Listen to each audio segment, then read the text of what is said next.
So today I want to do a review of the Apple savings account. Now you can see up here, we actually have our savings account in real time. I currently have zero balance on here and I'll explain that in just one moment. So real quick, in case you're not familiar with the Apple savings account, you do need, as of this recording, an Apple credit card to have access to opening up an Apple savings.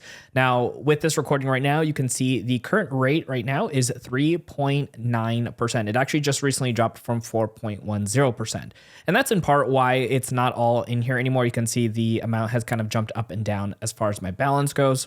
And in case you're not too familiar, this is going to be FDIC insured as well. So you actually have your money protected just as you would with any other type of bank account. Now, part of the reason I don't have a balance on here anymore, even though I still actually use the Apple credit card, is mainly for one reason, is because when I want to pay on my credit card, I actually can't use the balance that I have incurred in here from my rewards over into my actual credit card. And I'll show you kind of what that all looks like here as well.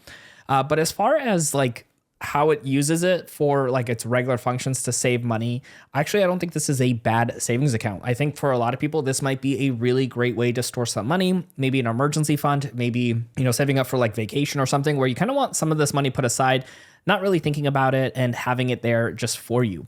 Now, for using the Apple credit card, I did originally have the daily rewards show up in here. That's kind of what most of that money was there for coming in. But you can, of course, actually draw money into this account from your other checking accounts that you might have. And obviously, that's great, especially with that high APY. It's probably higher than most people's bank accounts, especially if you got like Chase, Wells Fargo. All of those companies don't typically give you a high APY. So at least this way, you're earning some good money on your money while you're waiting for your vacation or housing that emergency fund. Now, for me, like I mentioned, I really like to make sure that when I pay off my credit card, I'm using the daily rewards that I get. So I just have my money go into my Apple Cash instead of this savings account for that particular reason. But like I said, when I'm looking at APYs, this is actually still much higher than a lot of other companies, even higher than my Capital One, just slightly more. I believe Capital One, as of this recording, is 3.80%. So it's a little bit lower from my main bank account to this one. But the reason I don't have my money in here again is because I do have another bank account that's getting closer to 4%, right? It's not that big of a difference now, but like it's closer to 4%. And I have some of my emergency put away in ACD, which just has a much higher locked in rate because it looked like rates were going to be going down, which they ended up doing. So I locked in at a much higher APY for that. And that's mainly the reason for it. But you can see here, I didn't even have that high of a dollar amount on here as a total.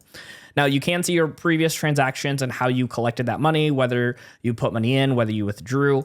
One thing, because I do get this question often in my videos, is like, how long does it take to withdraw that money? It's actually pretty quick. I would say within about a day or two, you see that money transferred over into your personal bank account that you have on file. So it's never anything where it felt like it took forever for that money to come back, but nothing to the point where it really made me want to continue to add more into this particular account. Now, I just like going into the nitty gritty when it comes to accounts. And so I just got to this page here as well, too. You can see how much your interest got paid out year to date, which I personally love, especially when you have, a larger fund in here, you'll get to see that. You also get an account and a routing number. You got your bank account information, and then you can also add beneficiaries, which is really important too, right? If something happens to you, you want to make sure your family has access to this money as well. And I think that's really important when it comes to these type of accounts. And just like any other kind of savings account, of course, you will get your statements on a regular basis that you can have access to, as well as your tax documents, because of course you are earning interest on your money. So always something you want to keep in mind when utilizing something like this. Now, another thing, just like with any other type of savings account, you can only withdraw so many times from a savings account. So just something to keep in mind. You shouldn't be withdrawing, 20 times in a single month because that can actually lock up the account. So another thing when it comes to the Apple savings account, even though it does require you to have the Apple credit card, it is actually entirely free for you to utilize. There are no monthly costs. There's no minimum balance. You can see here, we've had zero for a couple of months here,